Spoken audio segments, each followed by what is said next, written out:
तुमचं सर्वांचं स्वागत आहे एमपीएससी सेल्फ स्टडी या युट्यूब चॅनलवर. मी वैभव मोरे. आज आपण पाहणार आहोत महसूल प्रशासन. महसूल प्रशासन विभागीय महसूल अधिकारी म्हणून कोण काम करतात? विभागीय आयुक्त. विभागीय आयुक्ताची नियुक्ती कोणाकडून केली जाते? राज्य शासन. विभागीय आयुक्त हे पद कोणी निर्माण केले? William Bentinck 1829. विभागीय आयुक्तांची बडतर्फी कोणाद्वारे केली जाते? केंद्र सरकार. विभागीय आयुक्त आपला राजीनामा कोणाकडे देतात? राज्य शासन.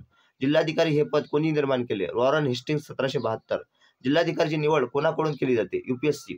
जिल्हाधिकाऱ्यांची नियुक्ती कोण करतात? राज्य शासन. जिल्हा प्रशासकीय प्रमुख म्हणून कोण काम पाहत असतात? जिल्हाधिकारी. जिल्ह्यात शांतता व सुव्यवस्था ठेवण्याचे कार्य कोणाचे आहे? जिल्हाधिकारी. जिल्हा नियोजन मंडळाचे पदसिद्ध सचिव कोण असतात? जिल्हाधिकारी. जिल्हा निवडणूक अधिकारी म्हणून कोण कार्य करतात? जिल्हाधिकारी. जिल्हा ग्रामीण विकास यंत्रणेचा पदसिद्ध अध्यक्ष कोण असतात? जिल्हाधिकारी. जिल्ह्यात परिवहन मंडळ व रस्ते बांधणी या समितीचे अध्यक्ष कोण असतात? जिल्हाधिकारी. महाराष्ट्रात एकूण प्रशासकीय विभाग किती आहेत? 6. लकीचा पॅटर्न कशा संबंधित आहे? प्रशासन सुधारणा. ब्युरोक्रेसी म्हणजे काय आहे? नोकरशाही. महाराष्ट्र राज्यामध्ये महसूल वर्ष कधीपासून सुरू होतो? 1 ऑगस्ट. तकावी अथवा तगाई म्हणजे काय आहे? कृषी कर्ज. जिल्हाधिकारी हा शासनाचे नेत्र आणि जीव आहे असे कोणी म्हटले? Ramsay McDonald. महाराष्ट्र जमीन महसूल संहिता केव्हापासून अस्तित्वात आहे? 1966. राज्याच्या सचिवालयाचे प्रमुख कोण असतात? मुख्य सचिव. फ्रेंच प्रिफेक्टचा सर्वात जवळचा सहधर्मी म्हणजे त्या समान भारतीय अधिकारी कोण आहेत? जिल्हाधिकारी. मंडळ अधिकाऱ्यास ग्रामीण भागात काय म्हटले जाते? गिरदावर. तहसीलदार व तलाठी यांच्यातील दुवा म्हणून कोण कार्य पाहतात? मंडळ अधिकारी. तलाठ्याच्या जमिनीविषयक नोंदींना मान्य कोण देतात? मंडळ अधिकारी.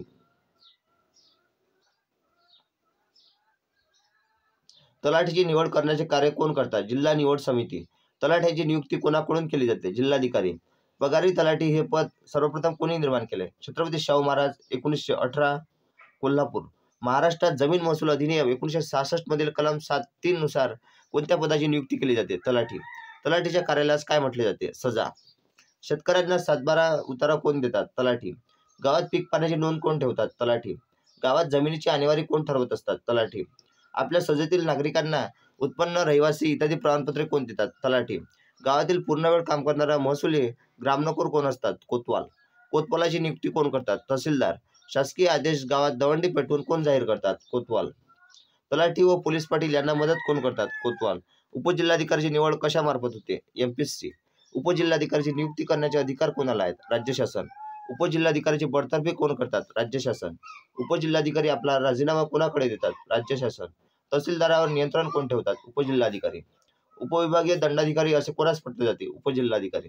तहसीलदाराची निवड कोणामार्फत केली जाते? एमपीएससी. तहसीलदाराची नेमणूक कोण करतात? राज्य शासन. महाराष्ट्रात जमीन महसूल अधिनियम 1966 कलम 7 मध्ये कोणत्या पदांची तरतूद आहे? तहसीलदार. तालुक्यांचे दंडाधिकारी म्हणून तालुक्यांची कायदा व सुव्यवस्था कोण राखतात? तहसीलदार.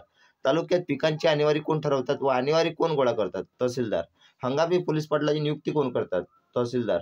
पोलीस पाटील यांची नेमणूक कोण करतात? प्रांत अधिकारी.